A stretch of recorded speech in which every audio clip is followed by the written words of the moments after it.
Unanimous consent that all members may have 5 legislative days within which to revise and extend their remarks and insert extraneous material into the record for both resolutions made in order under the rule. Without objection, so ordered. Gentleman from California is recognized. Thank you, Speaker. I recognize myself, or yield myself, 2 minutes. Gentleman is recognized for 2 minutes. The gentleman will suspend. The House will be in order. Gentleman from California is recognized for 2 minutes. Thank you, Mr. Speaker. I never thought we would be here today. I never thought this point would come. Throughout 18 months of investigation, through countless areas of negotiations in order to get the minimum material necessary to find out the facts behind Fast and Furious and the murder of Border Patrol agent Brian Terry, I always believed that in time we would reach an accommodation sufficient to get the information needed for the American people, while at the same time preserving the ongoing criminal investigations. I'm proud to say that our committee has maintained the ability for the Justice Department to continue their ongoing prosecutions. Neither the majority nor minority has allowed any material to become public that could compromise that. However, the facts remain. Fast and Furious, the Department of Justice permitted sale of more than 2,000 weapons that fell into the hands of the Mexican drug cartels was both reckless and inexcusable. And it clearly was known by people, both career professionals and political appointees, from the lowliest member on the ground in Phoenix to high-ranking officials in the Department of Justice. But that's not what we're here for today.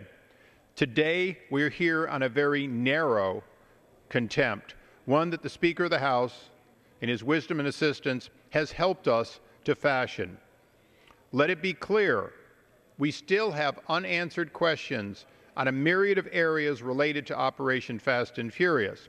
But today, we are only here to determine, over the 10 months from the time in which the American people and the Congress of the United States was lied to, given false, literally the reverse, statement that no guns were allowed to walk, during that 10 months before the Justice Department finally owned up and recognized that they had to come clean, that in fact Fast and Furious was all about gun walking, the Department of Justice maintained a series of documents. Many of these documents are believed to be communications between and with the very individuals at the heart of the decision to go forward with Fast and Furious.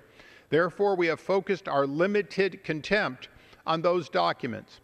If our committee is able to receive the documents in totality that show who brought about the dishonest statement to Congress and who covered it up for 10 months, we believe that will allow us to backtrack to the individuals who ultimately believed in Fast and Furious, facilitated Fast and Furious, and ultimately made it responsible for Brian Terry's death. I yield myself an additional 15 seconds. Gentleman is recognized for 15 seconds.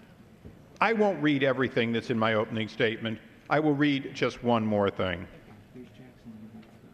These words were said on the House floor in 2008 when Speaker Pelosi supported contempt. She said, "Congress has a responsibility of oversight of the executive branch. I know that members on both sides of the aisle take the responsibility very seriously. Oversight is an institutional obligation to ensure against abuse of power. Subpoena authority is a vital tool of that oversight." Speaker Pelosi, 2008. I reserve the balance of my time. The gentleman has